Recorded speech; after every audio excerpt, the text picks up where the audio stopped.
فكيف أجيب يا ويحي ومن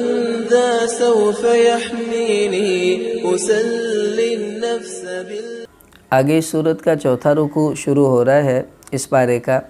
وہ ہے ان فی خلق السماوات والارض واختلاف اللیل والنہار، کہ یہاں سے اللہ تعالیٰ اپنی قدرت کی نشانیاں اپنے بندوں کے سامنے رکھ رہے ہیں کہ دیکھو یہ دن اور رات کا پلٹنا، اور یہ کشتیاں جو چلتی ہیں سمندروں میں یہ، اور اسی طرح آسمان سے اللہ بارشیں برسا رہے ہیں، پھر اللہ اس کے ذریعے سے مردہ زمین کو زندہ کرتے ہیں، پھر اللہ جانوروں کو اس میں پھیلا رہے ہیں، پھر ہوائیں چل رہی ہیں اور آسمان پر بادل جو ہیں وہ چل رہے ہیں،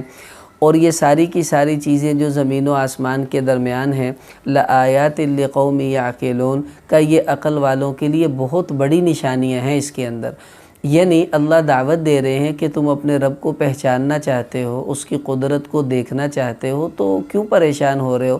یہ سارا بکھرا ہوا نظام اسی لیے ہے کہ اس میں غور کر کے تم اپنے رب کی طرف پہنچو اور اس کو پہچانو، اور پھر اس کی فرما برداری میں اپنی زندگی کو گزارو۔ آگے اللہ تعالیٰ کا ایک بہت بڑا مطالبہ ہے، وَمِنَ النَّاسِ مَن يَتَّخِذُ مِن دُونِ اللَّهِ أَندَادًا۔ اللہ تعالیٰ کہہ رہے کچھ لوگ ایسے ہیں جنہوں نے اللہ کے علاوہ دوسری معبودان باطلہ کو ایسے ان سے محبت کرتے ہیں، ایسے محبت کرتے ہیں جیسے کہ اللہ سے کرنی چاہیے تھی، مطلب جو اللہ کی محبت کا حصہ اور حق تھا وہ انہوں نے اٹھا کر دے دیا ہے دوسروں کو۔ اور والذین آمنوا اشد حبا للہ، اللہ تعالیٰ فرما رہے اور ایمان والے جو ہیں ان کو تو اللہ سے ٹوٹ کر محبت ہوتی ہے، ٹوٹ کر شدید محبت۔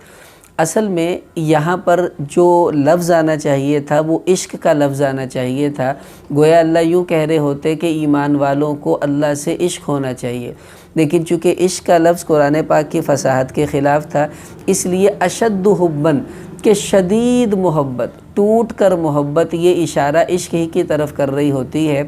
اب آپ سمجھیں اشد حباً جو عشق کا معنی دے رہا ہے، اس میں اور عام محبت میں کیا فرق ہوتا ہے؟ یہ بڑی اہم بات ہے جو اللہ کا ہم سے مطالبہ ہے۔ یعنی اللہ ہمیں کہہ رہے ہیں مجھ سے محبت نہیں کرنی، تم نے مجھ سے شدید محبت کرنی ہے جو عشق کے درجے پر چلی جائے۔ دیکھیں،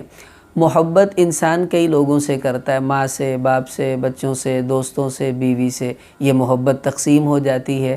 لیکن عشق جو ہے وہ ایک سے ہوتا ہے، عشق تقسیم نہیں ہو سکتا۔ اگر کوئی کہ مجھے فلاں سے اور فلاں سے عشق ہے، یہ جھوٹا ہے۔ عشق ایک سے ہوتا ہے، محبت کئیوں سے ہو سکتی ہے۔ تو اللہ یہ کہہ رہے ہیں کہ مجھے ماں باپ بیوی بچے اولاد دوستوں والی لسٹ میں شامل نہ کرو، مجھے الگ رکھو، مجھ سے شدید محبت کرنی ہے، ان سے درمیانے درجے کی محبت کرنی ہے۔ دوسری بات یہ کہ محبت جو ہے وہ انسان قربان کر دیتا ہے عشق پر، لیکن عشق کو محبت پر قربان نہیں کیا جا سکتا۔ مثلا کہ آپ دیکھ لیں کتنے ایسے لوگ ہیں کہ جو کسی کی عشق میں آ کر اپنے گھروں سے چلے جاتے ہیں، ماں باپ کو چھوڑ دیتے ہیں اور کاروبار چھوڑ دیتے ہیں، اور کئی بیچارے تو عشق میں آ کر خودکشی کر کے اپنی زندگی بھی چھوڑ دیتے ہیں۔ یعنی وہ عشق پر ہر چیز قربان کر دیتے ہیں لیکن اپنے عشق کو کسی چیز پر قربان کرنے کو تیار نہیں ہوتے۔ تو اللہ تعالیٰ ہم سے یہ مطالبہ کر رہے ہیں کہ ایمان والوں مجھ سے محبت نہیں، عشق کرنا ہے، کہ جب میرا مطالبہ آ جائے تو پھر ساری محبتیں قربان کرنی پڑیں گی۔ یہ نہیں کہ ان محبتوں کے اندر رہ کر تم مجھے قربان کر دو اور میری محبت کو قربان کر دو۔ تو اب یہاں سے ہمیں بھی سبق لینا چاہیے۔ ہمارے نبی بھی اللہ کی محبت کو مانگا کرتے تھے، اللہم انی اسألک حبک وحب من یحبک، اللہ میں تیری محبت مانگتا ہوں اور جو تجھ سے محبت کرتے ہیں ان کی محبت مانگتا ہوں، اور والعمل الذی یبلغنا حبک، اور اللہ وہ عمل جو مجھے تیرے تک پہنچا دے، میں اس عمل کی بھی تجھ سے محبت مانگتا ہوں، یعنی وہ عمل مجھے عطا فرما جو تیری محبت تک مجھے لے جائے۔ تو اس لیے ہمیں بھی اللہ کی محبت کو مانگنا چاہیے، اللہ سے محبت کرنا یہ ایمان والوں کی بہت ضرورت ہے۔ لیکن یہ بات یاد رکھ لیں، یہاں محبت جو مقصود ہے اور جو مطلوب ہے وہ محبت ہے جو اختیاری ہے۔ ایک غیر اختیاری طور پر ماں باپ سے زیادہ محبت ہوتی ہے، کبھی بھی بچوں سے زیادہ ہوتی ہے، وہ انسان کے بس میں نہیں ہے۔ اختیاری محبت یعنی کسی کو یہ کہا جائے بتا تو اپنے اللہ سے زیادہ محبت کرتا ہے یا اپنی بیوی سے،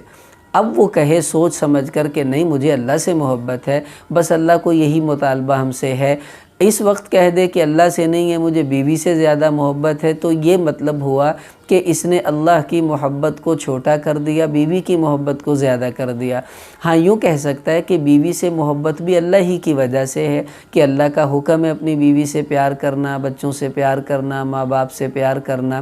تو ان سے محبت اللہ کے لیے کریں گے تو وہ بھی اللہ ہی کی محبت میں شامل ہو جائے گی، اور یہی ایک ایمان والے کا رویہ اور جذبہ ہونا چاہیے۔ تو بہرحال اس رکوع کی اہم بات زیادہ یہی تھی کہ اللہ تعالی ہم سے یہ مطالبہ کر رہے ہیں کہ تم اللہ سے شدید محبت کرو، ٹوٹ کر کرو، حق ادا کر دو اس کی محبت کا۔ اللہ ہمیں بھی اپنی محبت عطا فرما دے۔